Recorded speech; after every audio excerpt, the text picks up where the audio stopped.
And Olympic trials is different for a lot of reasons.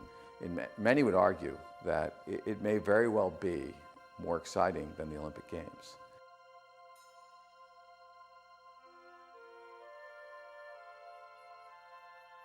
I am sure for the participants to know that time and time again, year in and year out, now decade in and decade out, that we have this sense of engagement in history makes this place hallowed ground for those who've never been here. But when they come here, they know it, they feel it, and they probably perform better than they ever expected because of that.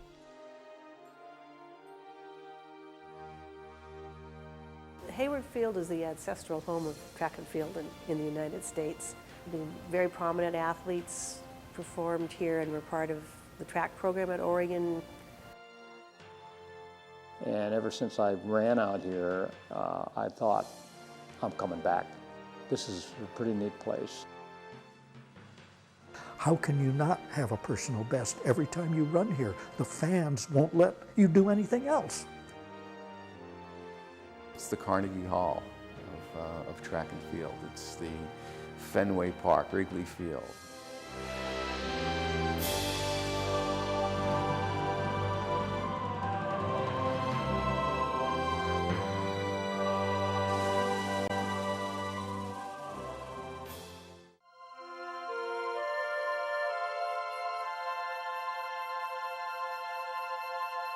Hayward Field is hallowed ground because of its history. Yeah, for this audience in Eugene, it's a celebration of great athleticism, of not only a personal best, but of personal best efforts. I think I'd take it back to Bill Hayward, and you think of that was a football stadium, and converted over to a track and field venue only.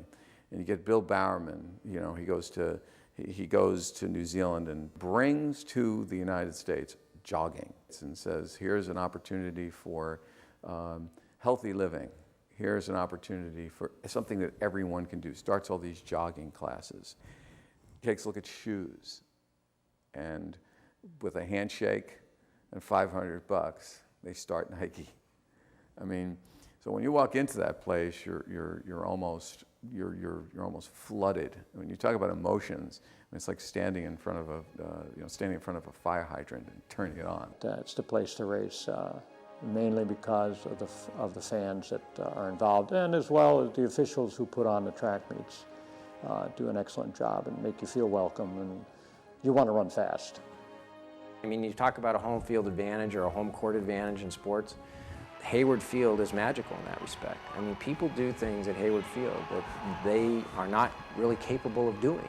Hayward Field is magic, but it's magic because of the crowd. It's magic because of the human beings assembled with, who are trained, as I was trained, to react almost instinctively when you see something extraordinary.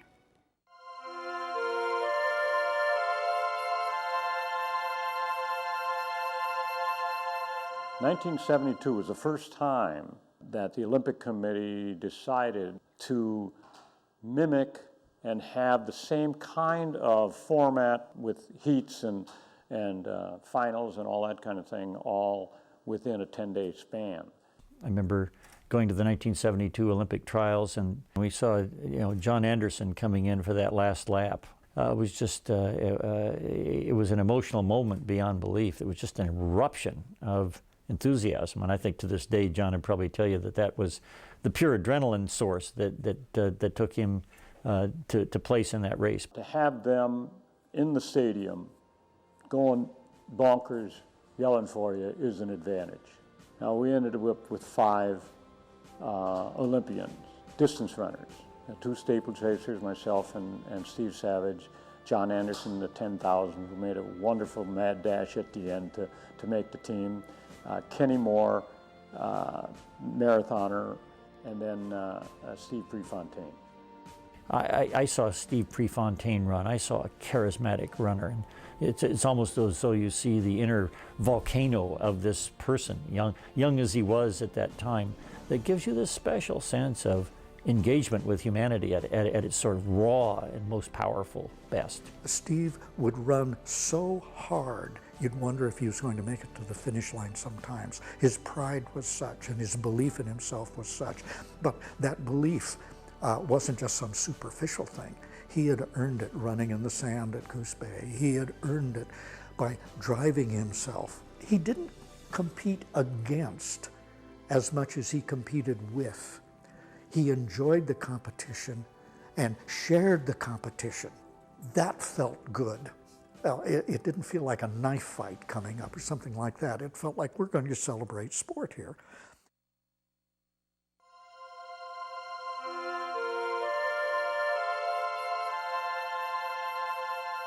In 1976 was the first time that we really had we had both men and women competing in the same city at the same time. And so it was everybody that was going to the Olympics in track and field. Everybody wondered, is this going to work? We had long discussions, multi-week discussions within the Oregon Track Club and within the Hayward Field officials, which were largely Oregon Track Club, about having women also in our dual meets. The more traditional Oregon Track Club people didn't want women there because the men would be distracted. Finally, we had a majority, and it started to happen. And the things that were predicted didn't come to pass. On the women's side, there was some reluctance because they felt that the women would get second-class treatment. TV schedules would favor the men, and the women would be shoved someplace else. There were concerns about, young girls being in the dorms, and guys being in the dorms, and some of the concerns, I think were well-founded, but not borne out in any respect. So having the women here just was a marvelous vote of endorsement for women athletes at that time. In the 70s, to have equal treatment, this equal coverage was really something very, very special. The women were really mistreated by comparison to the men, and it was an effect of that they were very independent-minded, and so it took them to, basically it took us putting on the 72 trials as well as we did, putting it on the 8-day schedule.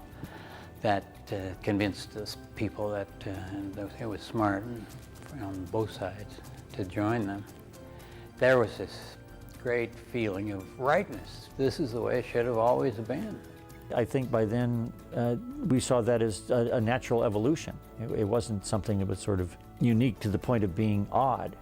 It was appropriate to the point of being, why hadn't this happened a long time ago? You sort of assume it should have been happening all along, or maybe it had happened all along. The fact that it was a historic first, of course, was not lost on anyone.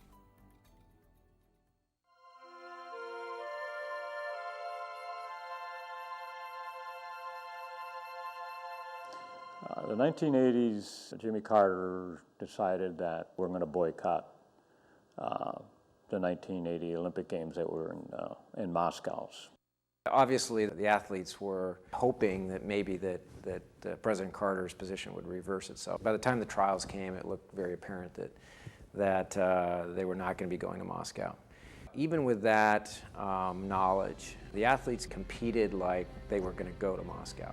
The perfect example was Bill McChesney, who had been hurt all winter long, trained in a swimming pool, probably undertook the most courageous act I've ever seen in distance running, at least with my own eyes, when he took off and led the 5,000 meter field by more than half a lap. And Bill ended up taking the lead, trying to run away from the field, and he ran away from just enough people to make third on the team by a lean. And really, to this day, probably the most exciting effort I've ever seen by a track runner. He was bound and determined to make the Olympic team, regardless of whether it was going to Moscow or not. And to see him realize a lifelong dream at that point, given what he had been through just to get to the starting line, was fantastic. Leanne Warren was, she looked like an underdog because she was short, but she had heart and she had physical skill. She was a fine athlete. So she came in as kind of a long shot, I would say, maybe to make the Olympic team, but it became very apparent that as they were going through the heats, and that she definitely was going to be a contender, and she was, and was very successful in making the team. When Leanne Warren was catching up and making a drive for third place in 1,500 meters, Hayward has never been louder than when it took over and drove her onto the Olympic team in '80. Too bad, because Leanne, I don't think, ever had another opportunity to compete for an Olympic spot. For an athlete competing, what happened here and being able to qualify may be a lifetime success, but still to see that taken away thereafter, I think changes the memory of that, because it didn't follow up then with the Olympic Games and the chance of our athletes to finish there. What I know happened because of the boycott later, and just not our team or all of our sports not going to the Olympics in Moscow, had a hideous effect on all those sports. But no sport can benefit from losing a generation, really. And generation in Olympics is 4 years. You lose a whole generation of people who now are not an example to people going back in their community. Who benefited from that? No one. You know, the politicians didn't benefit. The athletes certainly didn't benefit. The games themselves didn't benefit. The sports didn't benefit. So what's the point, you know? So hopefully we've learned something. You need to look at the 60s and the 70s if you want to begin to understand how Eugene got to be, you know, Track City, USA. And of course there was a period of time when the interest diminished, but I really feel in large part because of the kind of leadership we have in track and field these days, and we're right back where we were in the 60s, and it's a very nice feeling.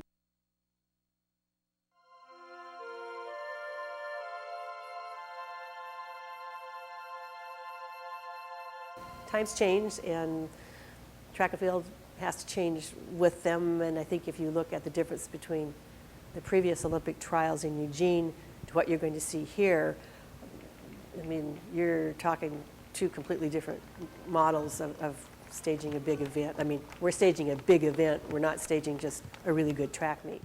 Once we had received the call, we looked at each other, and I remember the whole committee looking and saying, well, now we've got it. How do we do it now?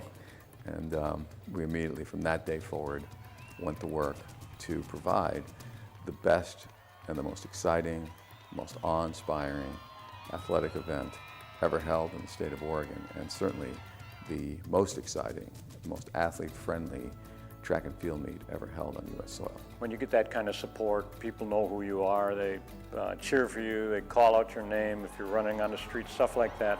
I mean, it's like, I better run fast for these guys.